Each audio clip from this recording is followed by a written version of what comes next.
Hello, welcome to my EcoBUZZ. I'm Jessica Gregory. This week I want to start part one of a several part series on maple syruping and tapping maple trees. So as of right now, it's definitely not time to tap trees yet. So we're just going to talk today about some of the preliminaries that go into tapping a tree, such as finding your maple tree and how many taps you should put in, that kind of thing. So right next to me here, and this is in my yard, is a big maple tree. So I'll give you an idea of how big this is. Pretty large. This is not a sugar maple. Typically the trees that you want to tap are sugar maples, but you can get sap from any maple tree that has a sugary taste to it.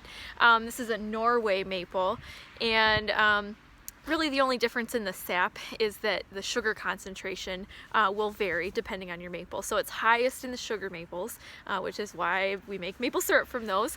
It takes less time to get the syrup, but again, Norway maples are just a little bit less concentrated, but you can still get a really nice tasting syrup out of that. So first of all, how do you find a maple when it's wintertime? Well, a lot of times it can be really tricky. The bark is not usually a good indication by itself unless you happen to be really good with that. I even have trouble with them sometimes.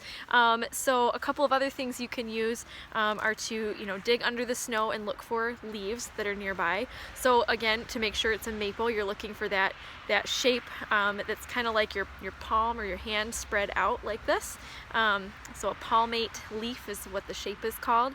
And or if you think of the Canada flag, that leaf is a sugar maple leaf. Okay, but again, other maples like this Norway maple or red maples or silver maples have the same type of shape with some minor variations, but again, you can tap them all.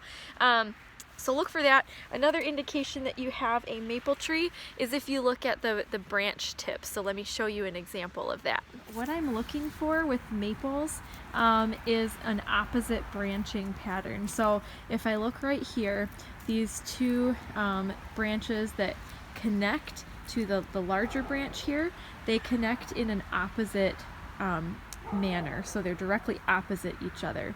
And then if I move up here toward the end of this other branch, I can see the same thing with the two branches coming together, and the point where they connect is opposite each other. Okay, and then again, if I look at this example, okay, they're opposite where they connect.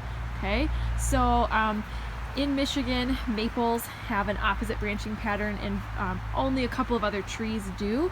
So if you find that, then you're looking at a maple, and you want to look at the branch tips more than the branches near the trunk of the tree, just because you're going to see that pattern more commonly and more easily. And again, there's always going to be exceptions, so make sure that you're looking for that opposite pattern in 90% of the instances that you look at. Before you get too excited about tapping the tree, you want to make sure that you're following the suggested guidelines for how many taps to put in your tree.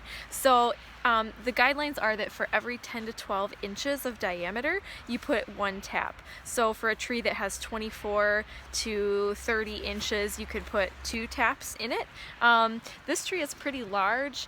I haven't measured it, I would have to double check, but I could put at least 2, maybe 3 taps in here, but I'm not going to do that for a couple of reasons. First, it's going to create a lot of work for me because hopefully, as we'll see in the next few weeks here, 1 tap can produce a lot of sap. Gallons and gallons of it.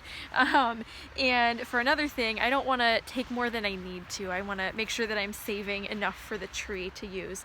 Because what's going on with the sap is that the sap is basically made up of sugars that have been produced by the tree the previous summer, and then stored in the roots of the tree underground throughout the winter. And then in the late winter, the very early spring, that sap travels up the tree following a pressure-driven gradient, goes up the tree and defies gravity, so that as the buds are starting to get ready to open and leaf out in the spring, it provides the resources that the tree needs to do that. So we want to make sure that we're not harming the tree by doing this, but again, as long as you're following those guidelines, you should be just fine.